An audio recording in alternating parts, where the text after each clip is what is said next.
That happened? Yeah, it was in the. I don't think anybody ever actually like hunted down like the best sport Oh, I would have. at the shop. Well, you don't have a card shop, do you? I don't. All right. Tormenting Voice, pitching Drown Yard for value. There we go. He's gonna play another Drown Yard next turn. Tap the Drown Yard to put the other Drown Yard into play. Right? That's how that works. That is how that could work. Okay, here we go. Yeah, passes. Anticipate. Off the energy. Okay. Not where you want your energy to go in this deck, but certainly a reasonable place for it to go. You need to fix your mana somehow. He does have the Spire Bluff off of the Anticipate, so sure. Yeah, now he's set up all his Temur mana in his Temur Tower deck.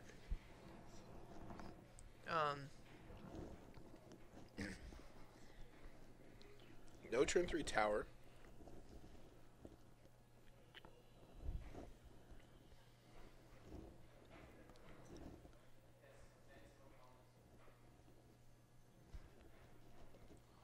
Well, there's a tower.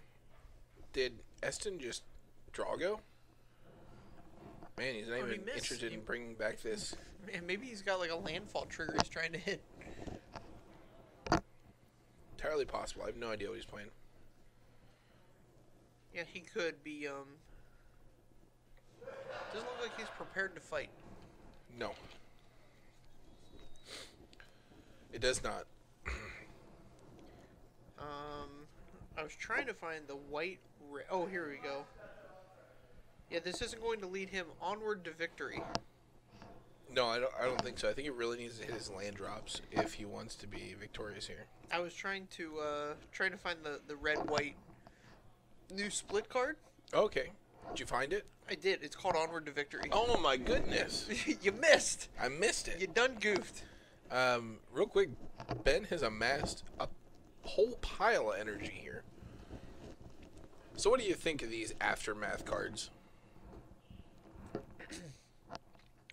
Well, I think they're very interesting. Okay. I do not like the fact that they had to change the rules to make them happen. I agree. Now, granted Man, that... he had an Ethereum hand. He could have been casting that so many turns ago. Concur. Got Void Shattered, though, so... His Temur Tower deck is a hot one. The old Timata! Timata! Mm-hmm. Anyway, it was a messy corner of the rules, to be fair. Like, it wasn't like a clean cut, like, you know what I mean? Like, sometimes both the cards counted, sometimes only one did. Right, like you could Bloodbraid into the smaller half and play the bigger half, but if you flip it on a Bob, you're taking the whole amount. Right, yeah, it doesn't make any sense. Agreed. So maybe the rules just needed cleaned up. That being said, like, I'm excited for the game states that it creates where you can... So, like, when the card's in the graveyard, it's going to obviously, like, your opponent's going to know it's there. And a lot of these effects are, like, pretty big. Sure. Even on the uncommons, they have pretty big effects for a limited game. And so, like, you can be orchestrating the game moving in that direction. And I'd like Magic cards to do that like, reward you for understanding how to create a game state that's in your advantage. I think it's a very nice, subtle way to teach people the smaller things you can do in a game of Magic to get yourself ahead. Yeah, definitely. I would definitely agree with that. The big gripe I have with him is the design. Of course, we can't just say we love him. You just don't like the layout. The visual layout. Holy smokes, what a swing and a miss. So, I mean, I get the idea. And then while you're there in your graveyard, you can just, like, turn them sideways so you can see the card. But there are so many people who just turn their exiled card sideways anyway, and that's a very known entity. Well, no, and I think it's going to be great when people have to put their exile zone in a different pile, because that's where it should have been going the whole time. Right, but even if you put it sideways above the graveyard, like on a separate pile above the graveyard, like having these sideways in the graveyard. Yeah, no, listen, here's how it should have been done the whole time. It should have been, the deck exists, right? The graveyard goes below the deck on the table, and then the exile pile goes above the deck on the table. That's how I've always done it. Oh, and of course, because you've always done it, that's the proper way to do it. That's the best way to do it. Of course. Yeah, obviously, I think the way I do things is the best way to do things. Clearly. If I've learned this from anywhere, it's from American politics. Like, my ideas are the best, your ideas are dumb, and I'm not going to back down until we do my ideas. That's fair. So a disallow on the Sky Whaler shot. Yeah, this Temur Tower deck is really it's got out ahead on mana. Didn't have to. We could have had a resolved Nahiri and just chose not to. I don't know what's going on with that. Yeah, well, you made a mistake. Mistakes were made. You miss it, and sometimes you lose the game as a result. Yeah. So you see, it doesn't even need the tower to really wrap the whole thing up. You just get the Gear Hulkin. I mean, he did like 12 damage with the tower. To be fair. I think it was 15. He only attacked with your Hulk once, right? Right. So here's my if I had to say, okay, here's something I would change about these cards. I do not like how. So when you design a card like this, I want it to be powerful enough that like I would pay more than market rate for the first half of the card. Mm-hmm. Like I would pay 4 to destroy a creature, if I got to pay like 6 to like living end. After, you know what I mean? Oh yeah, I mean that would be insane. If it was like called death to life or something, like death, I kill something, and then like life, like I guess like living end. But you're gonna pay more for both of them, but because of the fact that they're 2 cards on 1 card, you're happy to have it in your deck. That's what I want. And I haven't really seen that too much. I feel like the cards are like good, but like they might not, because nobody's gonna be like, oh man, I'm building the Aftermath deck. Like that just doesn't exist. Well, I think that's what they were afraid of, is that deck existing. Like they want you to want to cast the first half. They don't want you to just go Vessel of Nascency, mill 4, hope I hit an Aftermath card, because it's just like they're so good. Oh, okay. So and if so you then you have get this to like pay, you get this like virtual hand of like plus 3 or 4 cards because you have all these Aftermath cards in your graveyard. right, and that's a real thing. Like that may happen, but in the situation you were describing, no one wants to pay 4 mana to kill a creature. Right. So instead, if you can just pay your 2 mana or 1 mana to kill a creature and then mill your living end, like that's real good. Just so we know, this card that I'm describing does not exist. I was making up a card. Oh, I agree 100% that you made up a card. Okay, I just want the synergy between destroy one of your creatures and bring back all creatures was not very good. But Are you I understood. kidding me? That card would be insane. That card would get played a lot. The design would not be good. The card is fine. But like destroy your creature, bring back all of my creatures. Not where you want to be.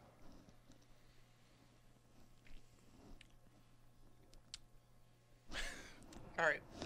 Now, if it was each player sacrifices a creature and then living end on the backside? What if it was you get all creatures in target player's graveyard into play? Like You're just being silly now. Isn't that a Garruk's something?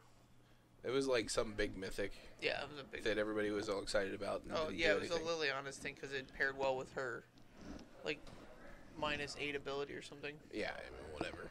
Whatever. One of those. Who knows anything about anything anymore? Here we have game 2 coming up. I do like the hippo one that we saw. The hippo? Yeah. Oh, Mouth to feed? Mouth to feed. I love the names. The Yeah. naming convention.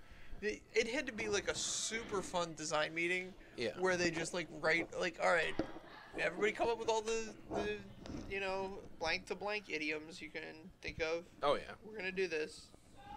Where is it on the mythic spoiler sheet here? Do they not have mouth to feed yet? Maybe not. It's very new. I'm very excited for the possibility of axe to grind. I think that would be a good man. one. Axe to grind. Can we talk about another card on here? It's a black card. Okay. It's a sorcery. The art looks insane. 2 and a black. Lose 2 life. Or target player loses 2 life and draws 2 cards. Painful lesson? Yeah, isn't that art awesome? Very cool art.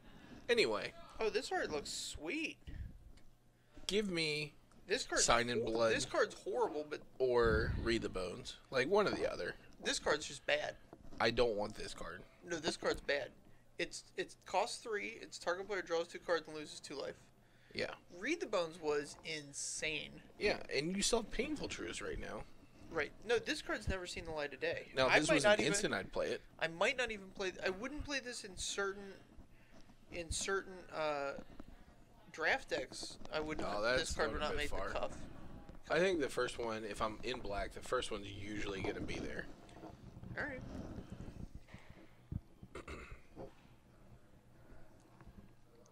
I know that I didn't play. I didn't play Succumb to Temptation. Succumb to Temptation was fine. It wasn't great, but like it tied the room together sometimes. It might have just been the double black. I thought was oppressive. Yeah, black was not great in that format. Sure. Oh man, here's one of my favorite cards. The Dark Dwellers. Not the best use of that one, with the fiery temper to the dome. Right. Now, I will say I do like the synergy here between Nahiri's Discard and Goblin Dark Dwellers and Drownyard. Is it Drownyard Temple? Is that what the card is? Yeah. I'm trying to remember. It's been a while since I've seen it. Well, no, Drownyard Temple's the blue-black one. I think it's Drownyard. Let's do some research here.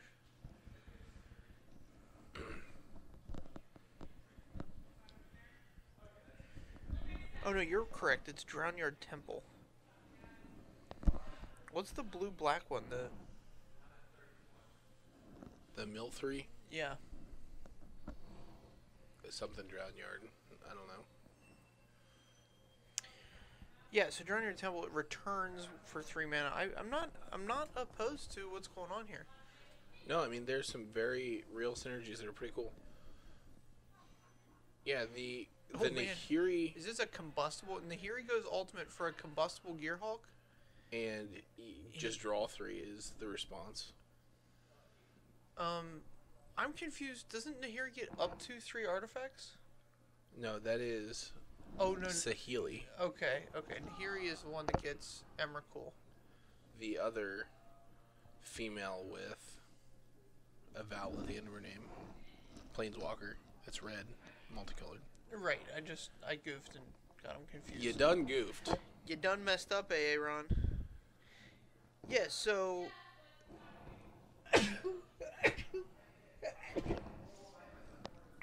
Painful Lesson, not a good card. Art, OP. Yeah, I was a big fan of that art, and was very disappointed by the card that preceded. Nephalia Drownyard has been gifted to us by Siege Rhino Master 87. Thanks, Jake. No problem, Jake.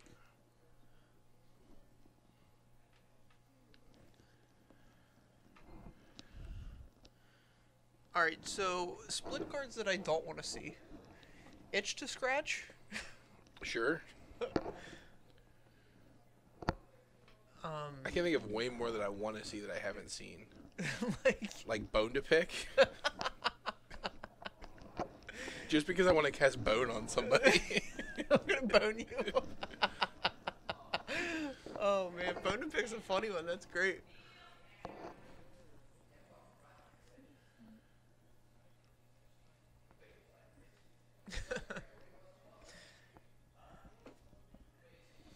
Gosh, Axe to Grind is such a good one. I want to know where Axe to Grind is.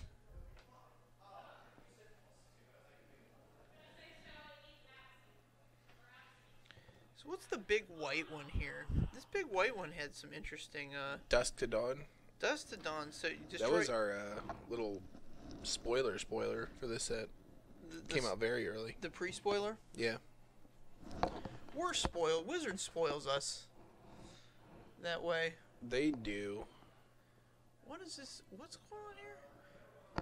Oh, is that a fiery conclusion? No, it was a collective defiance. Oh, collective defiance. Discarding his hand and drawing that many cards.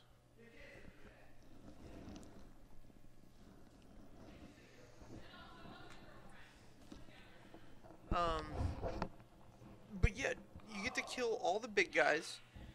All the biggins. And then you get to return all the little guys. So kill all creatures with power greater than or equal to 3.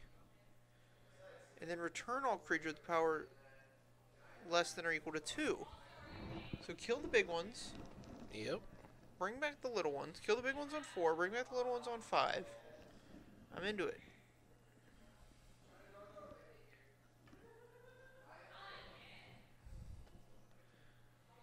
I think that's an awesome kind of card. Watchers of the Dead.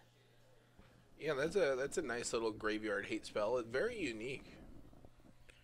Exile Watchers of the Dead. Each opponent chooses 2 cards from his or her graveyard and exiles the rest. Oh, interesting. So you'd be keeping artifact creature and your tribal sorceries so that you could maintain your delirium. It's also a 2/2 for 2. Yeah. I love how we just have everybody gets 2/2 for 2s with bonuses now. Yeah. Like the I remember when I had to play Goblin Piker in Standard. right, you get 2/2s with downsides and they cost you a colored mana. Yeah. Magic is so OP now. In some regards, yeah. Like if you took a player from Alpha to Amonkhet, they would literally lose their minds. So, earlier... Uh-oh. Mike went out. Uh-oh, Mike back on. I hear you again. Do you? Yep. Perfect. Okay. So, earlier in the day, there was a fake spoiler. I don't know if you saw this. Of miscalculation? Yeah. So, that got spoiled, and I was hoping... This is way too good for Modern. And they're putting it in Standard. It's too good. You think miscalculation's too good for Modern? It's way too good for Modern. Holy smokes, that's... Miscalculation didn't get played in its own Standard. Yeah. Do you know how silly that Standard was? Remind me. No, Was this the Rexer Standard? Reclamation, Survival of the Fittest, Recurring Nightmare? It depends on which set it was in, because there were some bannings around that time. It was in the second Urza's set? Okay, so this was after the Academy decks. Okay. So it would have been, it would have been the Rexer decks. Which is like, alright, you counter it, whatever. Alright, so for those of you that have not been playing Magic as long as Handsome John Douglas and I have, imagine a world where you can discard any creature you want and then pay 3 mana and put that creature into play. Yeah, it's pretty absurd. It's literally what the Standard format was. And you don't just discard it; you get to discard it and then draw the next creature that you want to put into play for free or for 3. You can literally, that's the other thing. Or so Recurring Nightmare had the clause of requiring you to sacrifice a creature, so you could go get like the Birds of Paradise to play that turn, to sacrifice it to return. You know what I mean? Yeah. To get your Great Whale to untap all your lands, to rinse and repeat the process, to generate an infinite amount of mana. Yeah, it was just, there was silliness abound back then. That format was better or worse than current Standard? Way better. Way better. Oh, I think one of the most oppressive combos in Magic has ever known was better in Standard. Created a better Standard environment than the current one we're in. So, worse Standard environments would be Affinity post Skull Clamp ban, not pre Pre-Skull Clamp Bam was better than this. Okay. I guess that would just be post-rotation. Yeah, Affinity or Mirror and Kamigawa standard was pretty bad.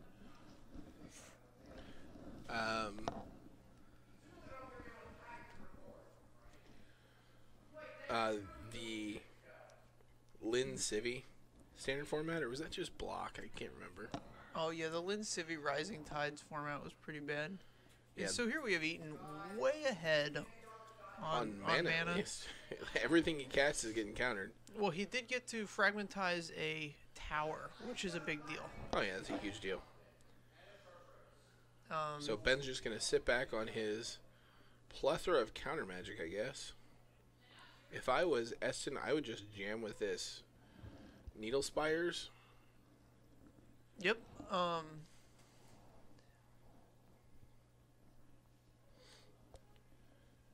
Kills it.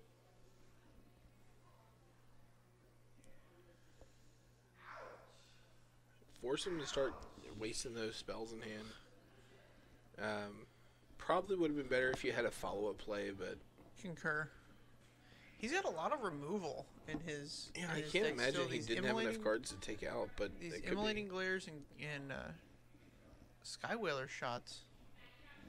Tough. Yeah, standard is pretty. K-Slow 42 wants to talk about this card.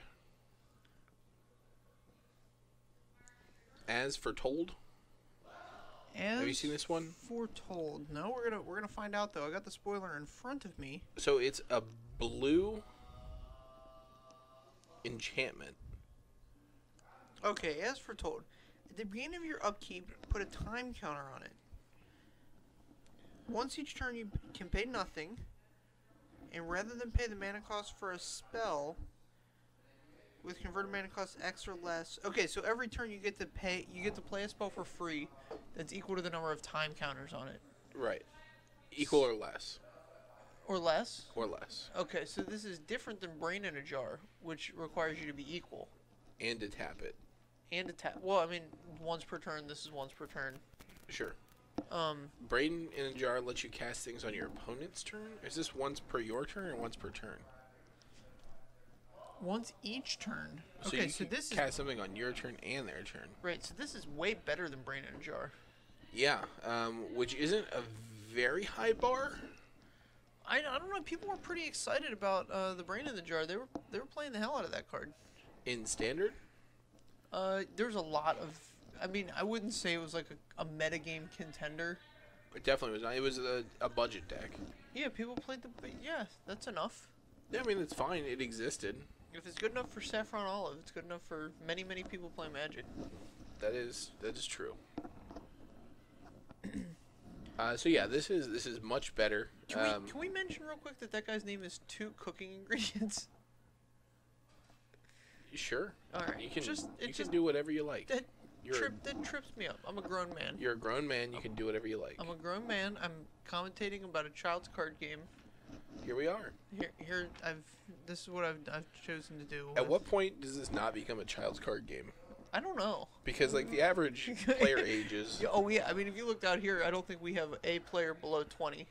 Oh no, the guy running the stream's like 6, but that's it. Right? Yeah, I mean that's. He's. Oh jeez. So you can. Oh man.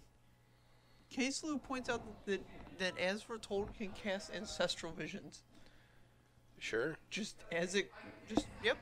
We're gonna. Just willy-nilly. So, I mean, you could just suspend it on 1 and cast it naturally by the time that you cast the... Yeah, but then you get to cast a backup one. Sure. You can cast a substantial number of backup ones. This Skywhaler shot became active. That's important. I'd rather see Declaration Stone take down about 6 dragons. He tried to Deck and Stone the Dragon Master Outcast, but that was disallowed. He did not allow that one. I can't imagine. So yeah, I'm into this. And adjacent, it's a card I'm super happy to see back in standard because I think blue decks with this card and negate are super cool. Oh yeah. Is Essence Scatter? Ooh, super cool. So it's like an upgrade from what was Horribly Awry. Which was Horrible. not good. Yeah, I'm not a fan of Horribly Awry. It had a very small position in the metagame. Yeah, but Essence Scatter is sweet. Like, you get to, like... It turns your Anticipates into, like, a card that matters. Like, what kind of things you want to do. Yeah, we're mono scryed at the top on these Skyweiler shots. That's got to feel good. I hope so. I hope it results in a game win. I don't know why we're tapping our Inspiring Vantage to Fiery Temper, but It's okay. It's all right. whatever. It's alright. I can't think of white instants for one that matter. Look, man, keep your options open. Maybe he's just really trying to bluff that shock. He's like, man, I got a shock up here. Got a shock, I don't even care. I don't know why I fired this fiery temper off at your guy when I could shock it, but I got a shock. This Nissa, though. Ooh wee. It's a big old planeswalker. That's a big one. Planeswalker's pretty good in standard Magic the Gathering, don't you think? Yep. Well, there are a lot of answers to them. Are there? Yeah. Lots of answers to Planeswalkers? Yeah, Alright, well, there are. you guys start making a list because we're gonna have to figure out how to beat a specific Planeswalker. We're gonna spend almost the entirety of next round discussing this card. Ooh, Gideon. Anyway, the Essence Scatter turns your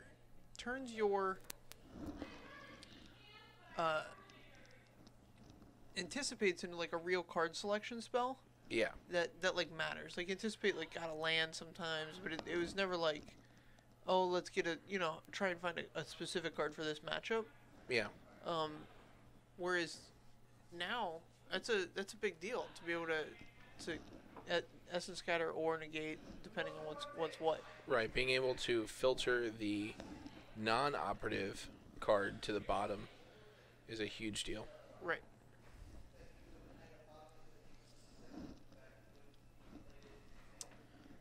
So do you think this Nissa is going to be able to beat this Nahiri? If these forests are attacking Nahiri, then no. These immolating layers are resolving.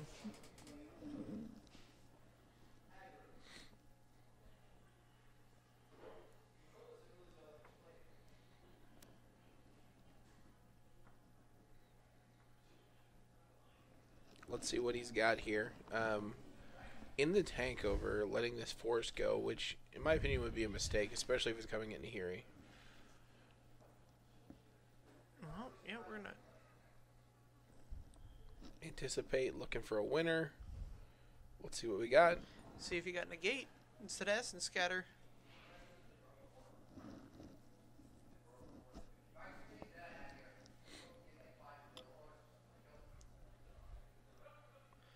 Yep. Resolves.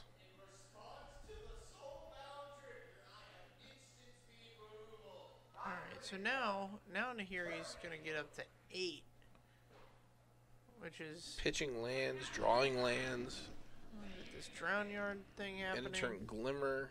It's not great, but you can't do anything about it.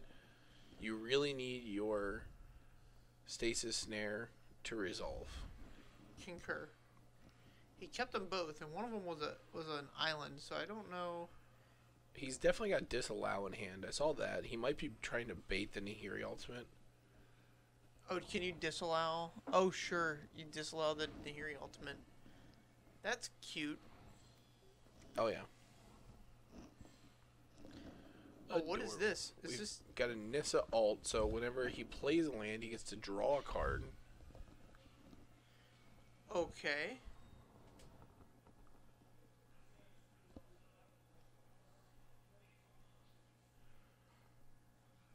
Yeah, so thanks, K-Slow, for dropping the rules update into our thread there. Oh, man, he's just giving up to Nahiri ult. He doesn't even care. So he gets to draw a card every time he plays a land? Yep. And what else? He gets 2 clues. That's it? He literally the ultimate is Horn of Greed? One-sided Horn of Greed, but yeah. That's horrible. No, it's sick. You only have to plus it once.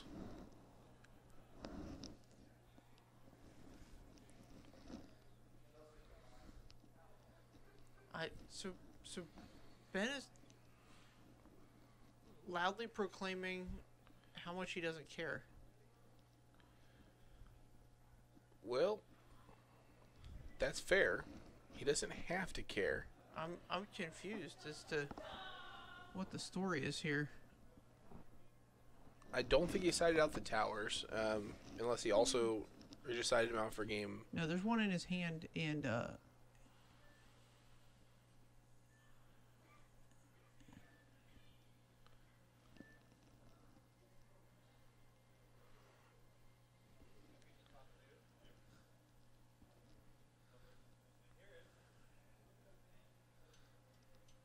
okay.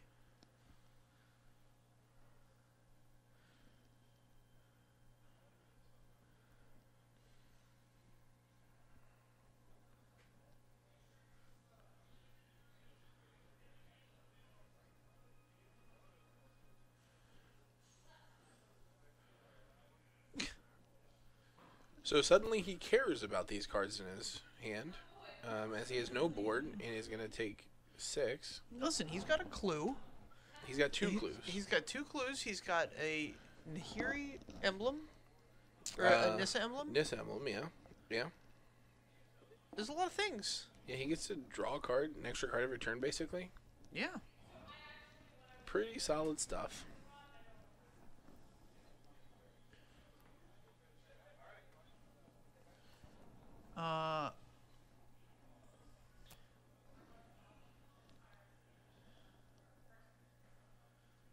Yeah, I don't think Eston, like,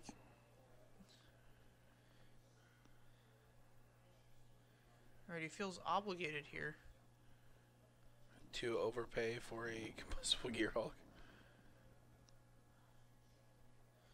Alright, so there's a Torrential Gearhulk to disallow your combustible Gearhulk or Void Shatter or whatever, however you want to do it. Alright. That's probably... I can't imagine that doesn't wrap things up for Ben. Yeah, I don't see a world. Don't do this. What are you doing? Gonna fragmentize the clue. Gonna crack the clue in response. What are you doing with your life? Oh well. Yeah. That sounds like that's a game. I think he sees the writing on the wall. Certainly. I mean, he could have definitely sequenced that in such a way that it would not have been, but... Right. Here we are. I'm here. I'm here. And I'm here as well. I would not rather be anywhere else. Wow. This is the one place in the world where I would like to be. That's impressive because I know for a fact at home you have a video game that you would much rather be playing than doing this. I thought for sure I wasn't going to see you for 4 days when Persona 5 came out. After today, that will be the case.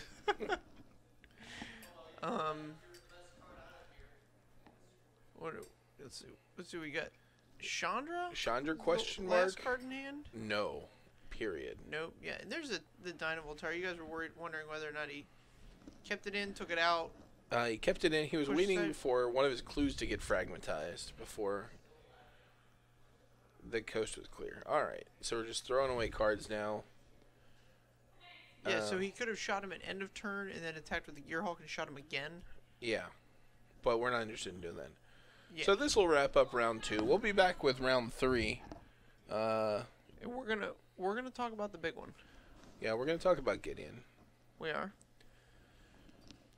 Yeah. You are so mad that this card exists. We certainly are. So I'm not mad that the card exists. I'm mad that It did. We'll get into it. I don't want to spoiler. I don't want to drop any spoilers. So we'll just let this go. That's all we're doing is we're talking about spoilers. Yeah, I don't all want to. night. I don't want to spoil our next round ahead of time. Like you gotta lay the spoilers out gently. Lay it out, just sequence them properly.